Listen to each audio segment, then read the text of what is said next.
दोस्तों नमस्कार, स्वागत है आपका 4 PM पर। मैं हूं आपके साथ अदिति। एनडीए में दो फाड़, नीतीश के खिलाफ चिराग नड्डा की गुपचुप मीटिंग। नीतीश कुमार ने जो ऐलान किया फ्री बिजली, अब उस फ्री बिजली पर बौखला गए हैं मोदी और शाह। दरअसल बिहार चुनाव में पक्ष और विपक्ष की लड़ाई नहीं है, बिहार चुनाव में त्रिशंकु की लड़ाई है। एक बीजेपी और सहयोगी पार्टियां, दूसरी तरफ खड़ी है विपक्षी पार्टियां या महागठबंधन, और तीसरा खेमा जो है वो नीतीश कुमार का है।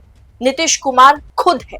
जी हां, राजनीति को समझने वाले जानते हैं कि नीतीश कुमार एनडीए के साथ होने के बाद भी इस बार का चुनाव अकेले लड़ रहे हैं। बिहार में इस बार किसकी सरकार बनेगी ये नहीं पता है, लेकिन नीतीश कुमार की नहीं बनेगी, नीतीश कुमार मुख्यमंत्री नहीं बनेंगे ये सबको मालूम है। नीतीश ने जैसे ही मुफ्त बिजली का ऐलान किया वैसे ही बीजेपी आला कमान का पारा हाई हो गया। मोदी शाह कतई नहीं चाहते कि पब्लिक का झुकाव नीतीश के लिए 1% भी हो।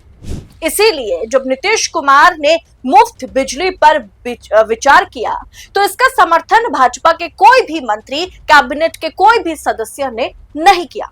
लेकिन फिर भी नीतीश कुमार ने फ्री बिजली का ऐलान किया क्योंकि हर हाल में बची कुची इज्जत को वो बचाना चाहते हैं, जिस पर गुजरात लॉबी भड़क उठी।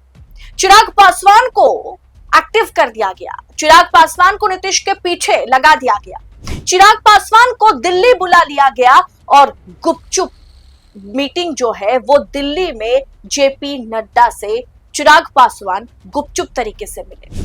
आज दोपहर 3 बजे दिल्ली में नड्डा के आवास पर चिराग पासवान और उनकी यानी चिराग पासवान और जेपी नड्डा की मीटिंग हुई, जिसके बाद चिराग पासवान ने बिहार में नीतीश सरकार पर निशाना साधना शुरू कर दिया। सबसे पहले दोस्तों खबर देखिए, चिराग पासवान गुपचुप दिल्ली में जेपी नड्डा से मिले, पटना में मची हलचल। अब नड्डा से मिलने के बाद चिराग पासवान ने बकायदा फोटो शेयर करते हुए जानकारी दी है कि उनकी मुलाकात जेपी नड्डा से हुई। अब चिराग पासवान ने नीतीश पर इसके ठीक बाद निशाना साधना शुरू कर दिया। इसके सियासी मायने क्या है? क्या नीतीश को निपटाने के लिए बीजेपी की ओर से चिराग पासवान को पीछे लगाया गया?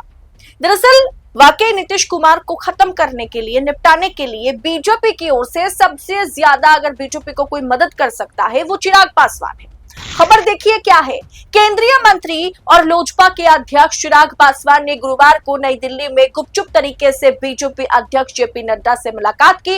दोनों नेताओं के बीच करीब आधे घंटे तक मुलाकात हुई। जेपी नड्डा और चिराग पासवान की मुलाकात को इसलिए खास माना जा रहा है क्योंकि पिछले कुछ दिनों से बिहार एनडीए में खटपट की खबरें देखने को मिल रही है, खासकर लॉ एंड ऑर्डर को लेकर के। मतलब जितने भी मामले सामने आ रहे हैं उन तमाम मामले पर चिराग पासवान और उनकी पार्टी के नेता जेडीयू और सीएम नीतीश कुमार पर सवाल उठा रहे हैं। नीतीश कुमार को कटघरे में खड़ा कर रहा है चिराग पासवान, और इस बीच नड्डा से दिल्ली दरबार के साथ उनकी मुलाकात काफी अहम हो जाती है। जेडीयू की तरफ से भी चिराग पासवान का नाम लिए बिना उन पर ताबड़तोड़ हमले किए जा रहे हैं। लेकिन सबसे पहले आप ये ट्वीट देखिए, किस तरीके से नीतीश कुमार को चिराग पासवान ने नड्डा से मुलाकात करने के बाद आड़े हाथों लिया। ट्वीट देखिए। बिहार में कानून व्यवस्था आज एक गंभीर चिंता का विषय बन गई है।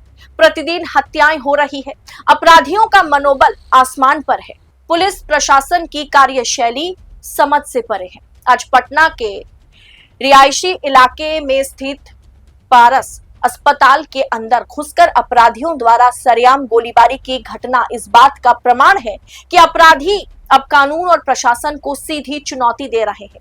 बिहार विधानसभा चुनाव से ठीक पहले बढ़ते आपराधिक मामले चिंताजनक है। उम्मीद है कि प्रशासन जल्दी कानून व्यवस्था को पटरी पर लाने के लिए ठोस और कड़े कदम उठाएगी।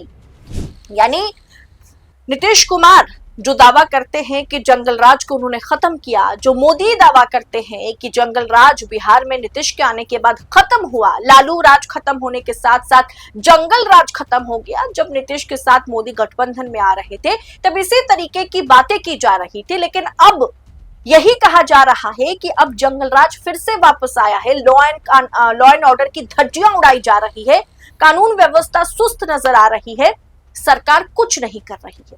ये बात खुद एनडीए खेमे के चिराग पासवान कह रहे हैं। जरा संकेत को समझिए, समीकरण को समझिए।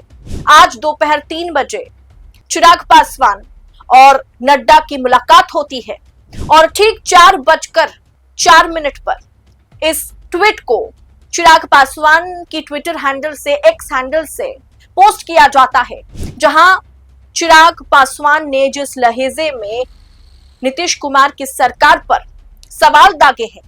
मामला बड़ा सिंपल है कि चिराग पासवान को नीतीश कुमार के पीछे भाजपा ने धकेल दिया है कि अब पीछे चिराग पासवान जो है नीतीश के पीछे पड़ गए और उनके भी पीछे जो है वो आला कमान है, भाजपा आला कमान। यही बताया जा रहा है कि चिराग पासवान बिहार चुनाव में, मतलब इस मीटिंग में एक बात पर और चर्चा हुई है जो गोदी मीडिया खासकर रिपोर्ट करता हुआ नजर आ रहा है कि सीट बंटवारे पर भी चर्चा हुई है। जेपी नड्डा से मिलने जब चिराग पासवान पहुंचे थे तो सीट बंटवारे को लेकर के भी बातें हुई। दोस्तों, आपको याद दिला दें कि चिराग पासवान अपनी पार्टी के लिए 40 से ज्यादा सीटों की डिमांड कर चुके हैं। कहा यही जा रहा है कि बिहार में हाल के दिनों में हुई हत्या की वारदातों को लेकर के कई तरह की चर्चा भी इस मीटिंग में हुई। इसे लेकर के चिराग पासवान और नड्डा के बीच बातचीत हुई। अब जाहिर सी बात है, नीतीश कुमार को अगर 100 के ऊपर भाजपा सीटें देती है तो फिर चिराग पासवान के लिए 40 सीटें सेफ रखना बीजेपी के लिए मुमकिन नहीं है और इसके लिए अब चिराग पासवान नीतीश पर हमलावर नजर आ रहे हैं। चिराग पासवान, मतलब अंदर खाने से खबर यही है कि चिराग पासवान को खुली छूट दे दी गई है नड्डा की ओर से, भाजपा आलाकमान की ओर से, कि आपको नीतीश पर जैसे हमला करना है, जो करना है आप कीजिए, क्योंकि एनडीए बिहार में चुनाव तो जीतना चाहता है लेकिन नीतीश की पार्टी को कमजोर भी करना चाहता है। नीतीश को सीएम बनाना चाहता नहीं है एनडीए। इस बीच फ्री बिजली की घोषणा ने नीतीश कुमार को अलग थलग कर दिया है। जो जनता के मन में नीतीश के लिए एक पॉजिटिविटी क्रिएट करने की कोशिश नीतीश कुमार कर रहे हैं, उससे भाजपा आलाकमान नाखुश है क्योंकि वो नीतीश को इस चुनाव में निपटाना चाहते हैं। दूसरी तरफ बिहार के अस्पताल में हुई फायरिंग को लेकर के नीतीश कुमार घिर गए। ऐसे में लॉ एंड ऑर्डर को लेकर के चिराग पासवान खास करके नड्डा के साथ मीटिंग के बाद, जैसे 3 बजे मीटिंग हुई और 4 बजे ये ट्वीट सामने आया, जिससे इतना साफ हो गया कि एनडीए में अब नीतीश अलग है, चिराग पासवान, मोदी शाह अलग है और विपक्ष है। यानी त्रिशंकु की लड़ाई है जहां नीतीश कुमार दोनों तरफ से घिरते हुए नजर आ रहे हैं। नीतीश के खिलाफ चिराग पासवान और नड्डा की दिल्ली में ये गुपचुप मीटिंग पर आपकी राय क्या है? कमेंट बॉक्स में अपनी राय हमारे साथ शेयर करें और ऐसी तमाम पॉलिटिकल अपडेट के लिए 4 PM के साथ बने रहे। मुझे दीजिए इजाजत। बहुत बहुत शुक्रिया आप सभी का। जय हिंद, जय भारत।